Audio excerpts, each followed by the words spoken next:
তিন জায়গায় প্রয়োজনে মিথ্যা বলা যায়।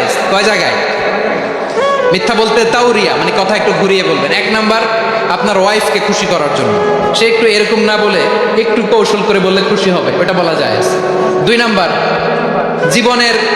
জীবন মরণের ব্যাপার, যান বাঁচানোর জন্য একটু কৌশল করে ঘুরিয়ে বললেন, এটা জায়েজ। তিন নাম্বার, দুইজন ঝগড়া লাগছে তাদেরকে মিলিয়ে দেওয়ার জন্য কৌশল করে একটু মিথ্যা বলা, ঘুরিয়ে বলা যায়। দুইজনের মধ্যে দেখলেন যে সম্পর্ক খারাপ, একজনরে বললেন, ভাই সে তো ওই দিন আপনার ব্যাপারে অনেক প্রশংসা। কি আমার ব্যাপারে প্রশংসা? তার সাথে তো আমার মারাত্মক সম্পর্ক। কি বললো? এই বললো আপনি নাকি এই করছেন ওই করছেন, অনেক প্রশংসা। লোকটার মন খুশি হয়ে যাবে তার ব্যাপারে, ঠিক কিনা? আবার তার সাথে যার ঝগড়া, ওরে যে বলুন, ভাই ওই দিন তো সে আপনার অনেক অ্যাপ্রিসিয়েশন করলো, অনেক। সে তো অবাক, কি বলে কি আমার।